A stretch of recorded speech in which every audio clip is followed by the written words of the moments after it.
آج مرزا غالب کی ایک غزل لے کر حاضر ہوا ہوں کہ تسکین کو ہم نہ روئیں جو ذوق نظر ملے، تسکین کو ہم نہ روئیں جو ذوق نظر ملے، حوران خلد میں تیری صورت اگر ملے۔ ہم تو تسکین کو روتے پھرتے ہیں، ہمیں تسکین ہی نہیں ہوتی ہے۔ تو اگر ذوق نظر کے مطابق ہمیں حسن کا نظارہ ہو جائے نا، جیسا میرا ذوق ہے اس کے حساب سے اگر میرے سامنے نظارہ آ جائے نا، تو مجھے تسکین کو رونے کی ضرورت ہی نہیں، تسکین تو ہو ہی جائے۔ حوران خلد میں تیری صورت اگر ملے، اب یہ پہنچے ہوئے ہیں جنت میں، خلد میں پہنچے ہوئے، وہاں جو حوریں ہیں نا ان میں ایک بھی ایسی نہیں ہے جو ان کے ذوق نظر کے مطابق ہو۔ تو حوران خلد میں تیری صورت اگر ملے، اب وہاں بھی انہیں اپنے محبوب کی صورت چاہیے۔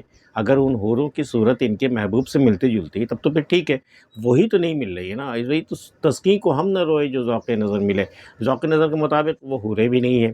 تسکین کو ہم نہ روئیں جو ذوق نظر ملے، حوران خلد میں تیری صورت اگر ملے۔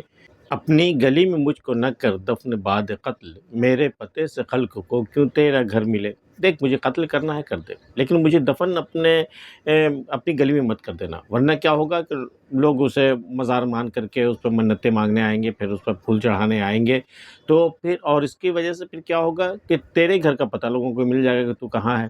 تو اپنی گلی میں مجھ کو نہ کر دفن بعد قتل، میرے قتل کے بعد اپنی گلی میں مت دفن کرنا، میرے پتے سے خلق کو کیوں تیرا گھر ملے۔ اب میرا ایک ایڈریس ہو جائے گا، وہ میرا مقبرہ جو ہے وہ میرا ایڈریس ہو جائے گا، اور پھر یہیں سے پھر تمہارے گھر کا پتہ چل جائے گا کہ بھی اس مقبرے کے سامنے ہی تمہارا گھر ہے۔ تو یہ نہیں ہونا چاہیے، تمہاری پردہ داری برقرار رہے۔ تو اپنی گلی میں مجھ کو نہ کر دفن بعد قتل، میرے پتے سے خلق کو کیوں تیرا گھر ملے۔ ساقی گیری کی شرم کرو آج ورنہ ہم ہر شب پیا ہی کرتے ہیں میں جس قدر ملے۔ ارے کچھ تو ساقی گیری کی شرم کر لیا کرو، یہ اتنی تھوڑی سی جو مل رہی ہے مجھے، یہ کس کام کی ہے؟ تم تو ساقی ہو نا، دیکھو یہ میرے کس کام کی ہے؟ حالانکہ روز کا تو معمول یہ ہے کہ تم نے جس قدر بھی دی ہم نے پی لی چپ چاپ، کوئی شکایت کی نہیں کی نا۔ لیکن آج آج ڈیمانڈ کو زیادہ ہے، آج دل کو زیادہ دکھا ہے، تو ساقی گیری کی شرم کرو آج ورنہ ہم ہر شب پیا ہی کرتے ہیں میں جس قدر ملی۔ جس قدر بھی شراب ملی ہم پی ہی لیا کرتے تھے بغیر کچھ کہے ہوئے، لیکن آج کچھ زیادہ چاہیے۔ ہر شب پیا ہی کرتے ہیں میں جس قدر ملے، تجھ سے تو کچھ کلام نہیں لیکن اے ندیم میرا سلام کہیو اگر نامہ بر ملے۔ تجھ سے تو مجھے کچھ کہنا نہیں ہے اے میرے دوست، مجھے تم سے کچھ بھی کوئی بھی گلہ نہیں کرنا ہے، تجھ سے تو کچھ کلام نہیں لیکن اے ندیم میرا سلام کہیو اگر نامہ بر ملے۔ وہ نامہ بر جو میرے محبوب کا نامہ پیغام لے کر کے آتا ہے نا، وہ تو بہت دنوں سے نہیں آ رہا ہماری طرف، میری گلی کا راستہ ہی بھول چکا ہے وہ۔ اگر تمہیں کہیں ملے نا تو میری طرف سے سلام کہہ دینا اسے۔ تجھ سے تو کچھ کلام نہیں لیکن اے ندیم میرا سلام کہیو اگر نامہ بر ملے۔ تم کو بھی ہم دکھائیں کہ مجنوں نے کیا کیا، فرصت کشا کشے غمیں پنہا سے گر ملے۔ دیکھو ہم مجنوں نے کیا کیا، خاک چھانی صحرا میں جا کر کے انہوں نے خاک چھانی، لیلا لیلا کر کے پکارا، ایک دیوانگی پوری دنیا میں وہ ان کی داستان مشہور ہو گئی۔ تو ہم بھی وہ کر سکتے ہیں، میرے لیے کوئی بڑی بات نہیں کہ ہم بھی مجنوں کے معنی وہی چیز ہم بھی کریں جو مجنوں نے کیا۔ تو تم کو بھی ہم دکھائیں کہ مجنوں نے کیا کیا، ہم تمہیں وہ کر کے دکھائیں گے جو مجنوں نے کیا تھا۔ فرصت کشا کشے غم پنہا سے غم گر ملے، غم پنہا چھپے ہوئے غم، اندر کا غم، اگر اس سے جو کشاکش ایک جدوجہد جو ہماری چلتی رہتی ہے نا، اگر اس سے ذرا سی فرصت ہمیں مل جائے نا، ہم بھی تمہیں دکھا سکتے ہیں کہ مجنوں نے کیا کیا تھا لیلا خاطر۔ صحراؤں کے خاک چھاننا میرے لیے کون سی بڑی بات ہے، اچھا گریباں ہونا کون سی بڑی بات ہے۔ تو تم کو بھی ہم دکھائیں کہ مجنوں نے کیا کیا، فرصت کشا کشے غم پنہا سے گر ملے۔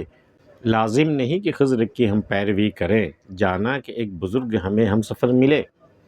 مجھے بھی حضرت خضر کے بارے میں کہا جاتا ہے کہ ان کی عمر بہت طویل ہے، اللہ نے بہت لمبی عمر دی ہے، اور بھٹکے ہوئے مسافروں کو وہ راستہ دکھاتے ہیں، وہ ان کا یہی کام ہے، ان کی ڈیوٹی یہی ہے کہ جو بھی راستہ بھول جائے انہیں وہ راستہ دکھائیں۔ تو لازم نہیں کہ خضر کی ہم پیروی کریں، جانا کہ ایک بزرگ ہمیں ہم سفر ملے۔ سفر میں ہمیں بھی ایک بزرگ ملے، وہ ہو نہ ہو حضرت خضر ہی ہوں گے، وہ مجھے ملے۔ تو انہوں نے مجھے راستہ تو دکھایا، لیکن مجھ پر لازم تھوڑی کہ میں ان کی پیروی کروں یا ان کے بتائے ہوئے راستے پہ میں چلوں۔ ٹھیک ہے ان کا جو کام ہے راستہ بتانے کو انہوں نے بتا دیا، لیکن میرے لیے لازم تھوڑی کہ میں ان کے راہ پر چلوں۔ لازم نہیں کہ خضر کی ہم پیروی کریں، جانا کہ ایک بزرگ ہمیں ہم سفر ملے۔ ایسا کہ نان کوچ اے دلدار دیکھنا، تم کو کہیں جو غالب آشوق تسر ملے۔ اے ساکنان، ساکن مطلب رہنے والا، ریسیڈنٹ، ساکنان ساکن کی جمع، کوچ اے دلدار محبوب کی گلی کے، تو اے میرے محبوب کے گلی کے رہنے والے لوگوں دیکھنا، تم کو کہیں جو غالب آشوق تسر ملے، تم کو اگر غالب کہیں نظر آ جائے نا ذرا بتانا تو مجھے، وہی غالب آشوق تسر جو دیوانہ بنا پھرتا ہے، جو ہوش میں نہیں رہتا ہے، ایسا کہ نانے کوچے دلدار دیکھنا، تم کو کہیں جو غالب آشفتہ سر ملے۔ آج کی ویڈیو میں اتنا ہی۔ مرزا غالب کی یہ غزل آپ کو کیسی لگی میں بتا سکتے ہیں۔ ملتے پھر کسی اگلی ویڈیو میں، تب تک کے لیے اللہ حافظ۔